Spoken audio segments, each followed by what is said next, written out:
Hi, I'm Daisy, designer, maker and everything at Daisy Grice Jewellery. Welcome to my workshop.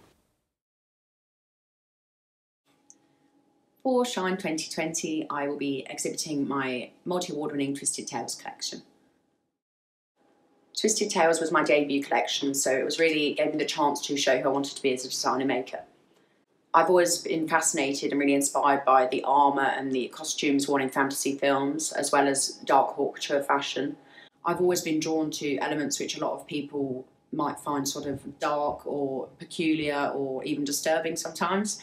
But for me, it's always really beautiful. So my work is, I often look at things like skeletal structures, so skulls. I love the way the vertebrae moves. I also look at natural forms of defence, so claws and fangs and scales as well.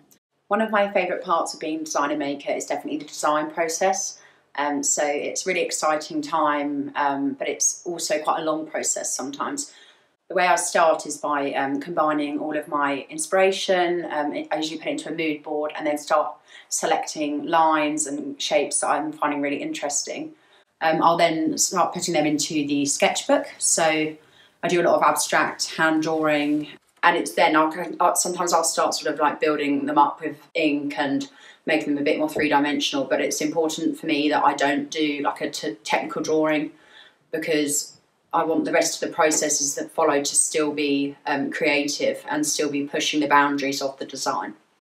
When I'm then happy with the 2D drawing, I then move on to model making. I usually use wax carving for this. I then take it onto the computer and do a mock-up of the piece to scale, but at this point it's still not usually a jewellery piece, it's often a sculpture.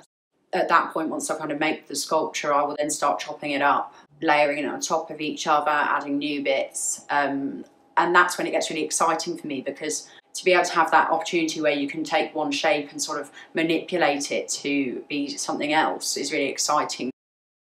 The most challenging piece that I've had to make so far is definitely the one-of-a-kind Twisted Tales statement neck collar. When I made this piece, I was quite new to using computer-aided design, so having to sort of go from making models by hand and having them in front of you to actually then seeing them in front of you but not being able to hold them was quite a different sort of way of working, and it was quite a hard thing to overcome, because obviously this piece being so large, it's sculpted to the neck, so you don't have a neck on the computer really. It has to be done by measurements. The other thing also, it's made of sintered nylon, so it's extremely lightweight to use. But unlike metal, when you print something in nylon, you can't actually edit it, so you can't file away at it because it's so hard. You can't drill into it, so whatever you've done on the software needs to be exactly what you want to come out at the other end. So although this was the most challenging, it was probably the most rewarding piece to make, because it's got me a lot of recognition, and when I look at it being the designer, it's exactly what I wanted it to convey.